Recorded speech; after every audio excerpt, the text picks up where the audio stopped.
I'm Peter Block here in Atlanta at ACC 2010. With me is Rob Califf from Duke. Rob has just presented the NAVIGATOR trial. Now, Rob, NAVIGATOR trial, interesting trial, complicated trial. Lots of medications trying to lower postprandial glucose to try and minimize the development of diabetes. What's the outcome? Well, unfortunately, we tested two drugs, actually, Nateglinide, which lowers postprandial glucose, and Valsartan, which all cardiologists know about, an angiotensin receptor blocker. Neither prevented cardiovascular events in this population, although the trends were in the positive direction, not the negative direction. The fascinating part was that Valsartan indeed did delay the onset of diabetes. Nateglinide, the drug that's used to treat diabetes, did not delay the onset of diabetes. Well, the Valsartan actually decreased it by high 30s to low 30s, somewhere around 6 or so, 7-ish%, give or take. And even though that is statistically not a huge change, there's some change there. Is there a signal there? What's going on? Well, as a lot of people know, there's been a debate about the RAS inhibitors, ACE inhibitors, and angiotensin receptor blockers.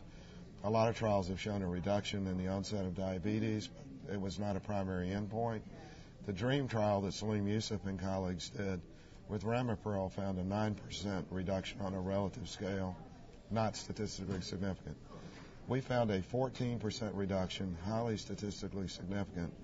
So the way we kind of put it together is this class of drugs, with Valsartan being a good example, delays the onset of diabetes, but the effect is relatively modest.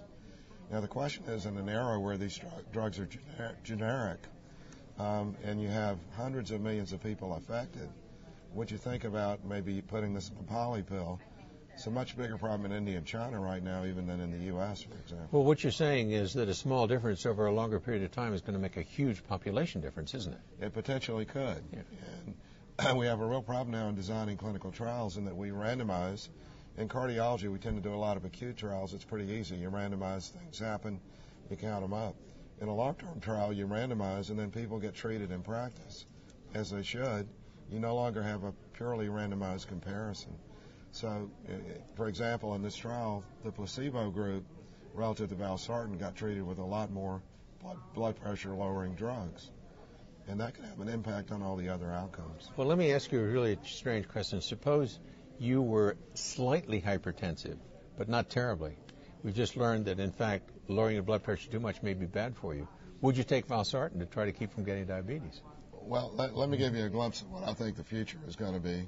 With the advent of electronic health records and cell telephone technology moving data around so quickly, I think we're going to be able to do very large trials, maybe 100,000 people, and look for personalized effects. So maybe if you had a predisposition to developing worse hypertension, a family history of stroke, and you also had a predisposition to diabetes, which we're developing biomarkers now that could be a laboratory test, then you would hedge your bets in that way, particularly if it's not a really expensive drug, but something that you could take more like a vitamin. I think that's where we're headed. It's going to take a while to get there, but I think that's where we're headed. Thanks, Rob. Thanks, Peter.